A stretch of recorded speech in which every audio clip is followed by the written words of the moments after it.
So let's help people get rich. When you got started in your business, you were a pizza boy. So I'm assuming at that time you had the dream, but you didn't know anything about business. You didn't know anything about copy. You didn't know anything about marketing online, generating traffic. So walk us through that learning process. What were the first things that helped you in getting in your journey to making millions online?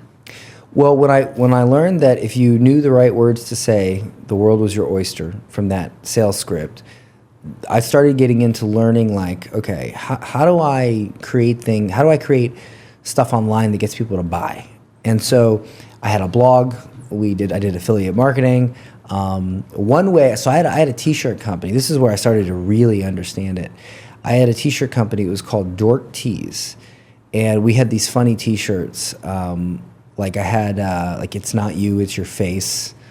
Just like funny stuff like that and nerdy things. And what I would do is I would write blog posts about TV shows because, I'm a TV and movie buff. So I had this one shirt. It was Keep Calm and Walk On, and it had a silhouette of Rick Grimes. And I was sitting down watching The Walking Dead one day, which is like a huge show in America, right? And there was this one episode where this character named Glenn, who was a fan favorite, was on top of a dumpster. And he fell, and it looked like he was about to get eaten. But the episode ended right at that moment. So like right at that moment, you didn't know if he was alive or dead. So I jump on my blog, and I write a post. And it was, is Glenn really dead? 6 reasons why he's not. And I wrote this whole thing really fast. And within 30 minutes of the episode ending, I had posted it. Then I went in all these Walking Dead Facebook groups that had hundreds of thousands of fans. And I was like, hey, did you guys see this? Did you guys see this? And I started getting like hundreds of thousands of views to the blog post. Well, at the bottom of the blog post, it simply said, love The Walking Dead, then you'll love this shirt. And it went right to my Amazon store, right to the product page. And the next morning I woke up and we had like 600 orders. And I called my dad on the phone and I'm like, dude, you got to get over here. We're like screen printing these things, And so you might say, oh, Dan, you were in the t-shirt business. You were in the blogging. No, I was in the writing business. And every single time I had any sort of successful business or any offer, any way I made money, it always came back to writing. Some way it came back to writing. Even when I was younger, I had I did concessions at carnivals. I did cotton candy and I did like airbrush tattoos. I'd print out these little brochures with like copy on them, and I would hand them out all around in the morning, or I'd pay a kid to hand them out at the carnival, and it had like a map on how to get to me, and they would come and like that. Like I always made it about writing somehow, and so. I started becoming a freelance copywriter, marketing agency, made good money there. And then, of course, people started asking me, hey, how are you making money doing that? How are you making money doing this? And then so I was like, oh, courses, right? So then I created a course. And that made me millions. And then I created more courses, coaching, events, more millions came, started doing events. And that's where like the $1 million days came. I learned, and that's been my highest level, speaking from stage and platform closing from stage. And then I made, I had a few $1 million days doing that. And then I started speaking at other people's stages. They would get up, they'd try to sell their own crowd. I'd get up, I'd repitch and massively increase sales and then get paid a cut for it. I didn't even have to deliver anything. So it just kept leveling up, but it always came back to words, writing, speaking, something like that. And then I thought to myself, writing is very hard. It's like a creative thing.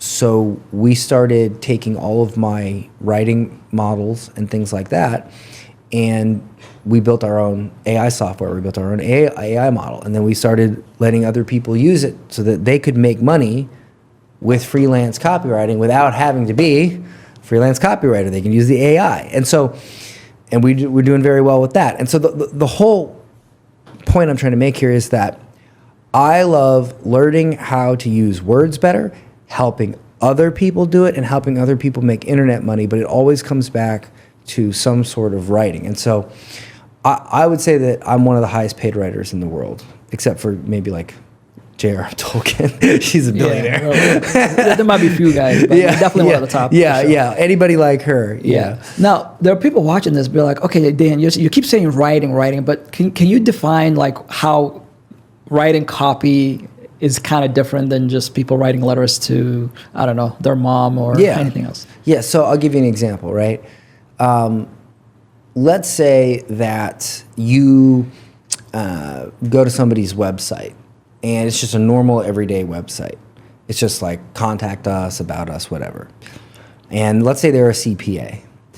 Okay, they've commoditized themselves. They're basically a commodity. This CPA, that CPA, whatever. But if you go to their website or you read their email or something like that, and there's this letter and it starts out and it was like,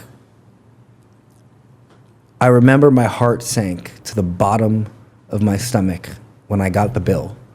The IRS asked me for over $1 million. That's $1 million to go to the government. And just last week, I was reading about how they pay $90,000 for a bag of bolts that normally costs $90.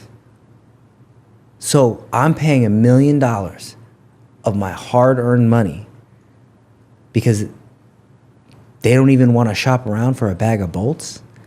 This can't be real. And like, let's say it starts out like that. Now you're like, oh my God, like, you start thinking about it. You're like, I'm paying too much in or, what if I told you that our average client that makes over $1 million a year pays less than 6% in taxes?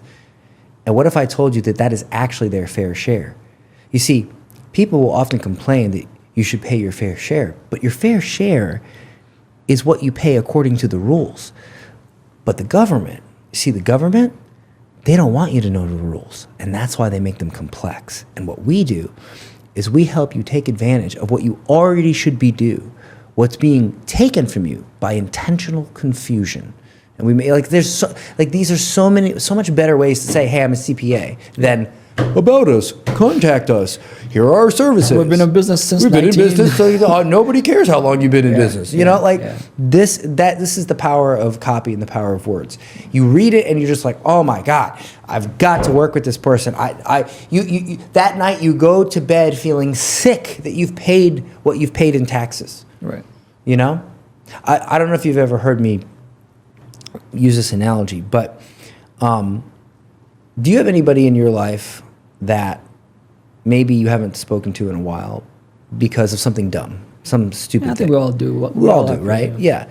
Now, you haven't called them, right?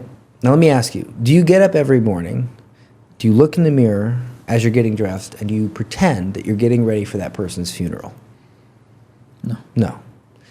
If you did do that, do you think you'd have a much higher chance of calling them? You would, right? But why don't you do that? Because it feels... Yeah, just not... It feels bad. It's just, exactly. One not urgent. Yeah. One recurring human trait is we constantly avoid doing things that make us feel bad, but that would cause us to do the thing we already know we need to do. You know you need to pick up the phone, right? You know you need to get a new CPA. You know you need to lose weight. You know you need to do these things.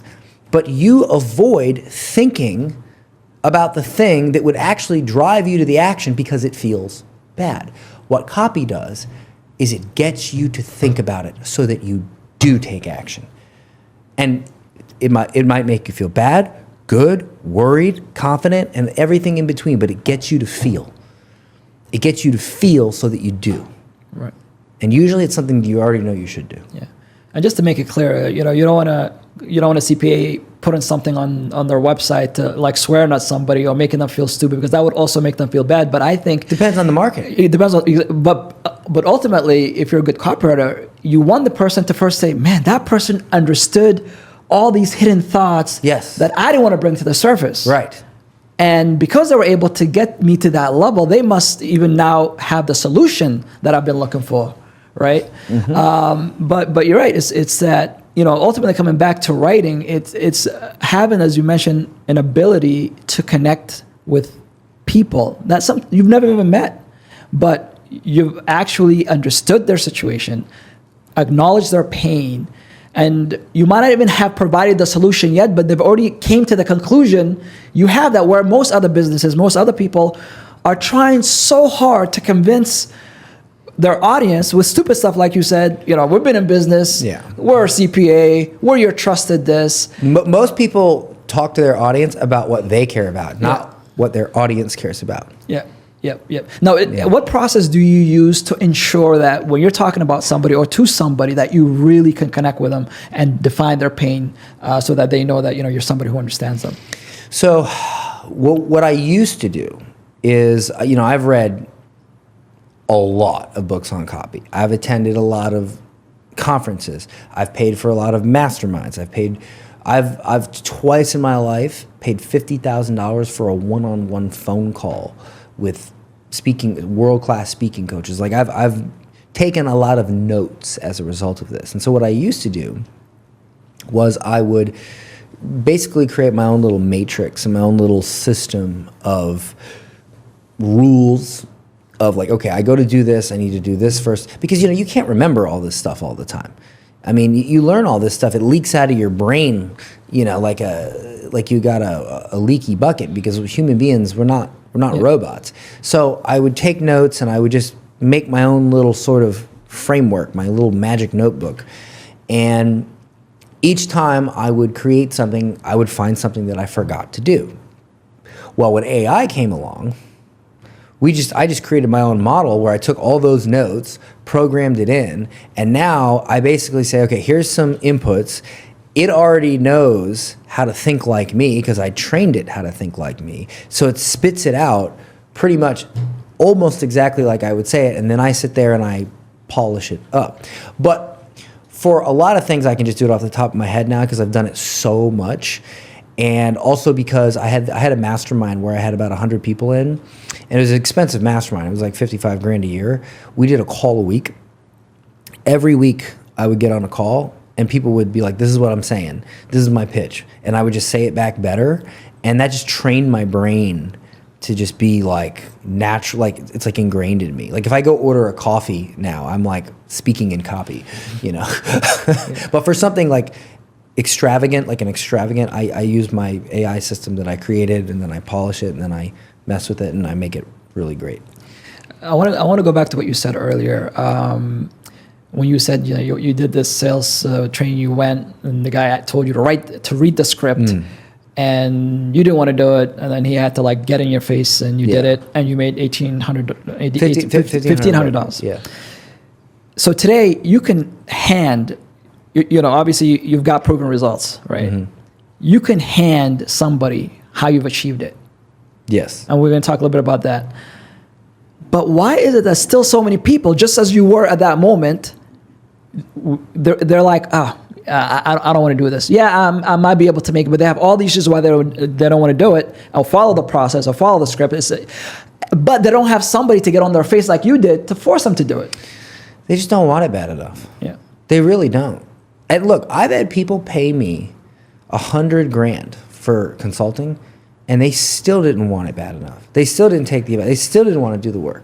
They just wanted to pay. It's like a gym membership. You pay the money to feel like you're going to the gym, but you're not going to the gym. Because at the end of the day, if the gym closed, you could get out there on the road and run every day. You could go pick up a boulder if you wanted to and work out. Like, you either are or you're not. You either want it or you don't. The end.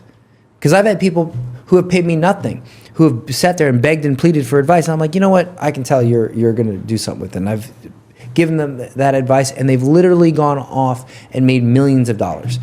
I've done free videos on my YouTube channel where I've like broke down somebody. I had a guy, I've got it in my phone. Did a free call with him just from YouTube content. He messages me the other day and he says, Dan, I if you don't mind, I want to ask you a question. I'm at $50,000. This is a kid, by the way, who was making nothing.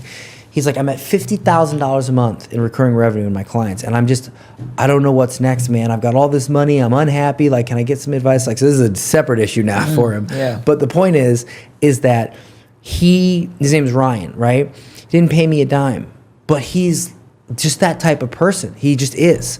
He's the guy. You either are the guy or you're not the guy. The end. Yeah. And so it doesn't matter how much money you have or you pay. Some people just want it bad enough and some people don't. And some people, like me, I didn't want it bad enough for years until one day I woke up and I did. Yeah. You either want it or you don't. The end. No, regardless of the amount of resource, that's the difference. The 1% are people who they want it so bad, it doesn't matter how many resources they have or don't have. Yep. They make it happen.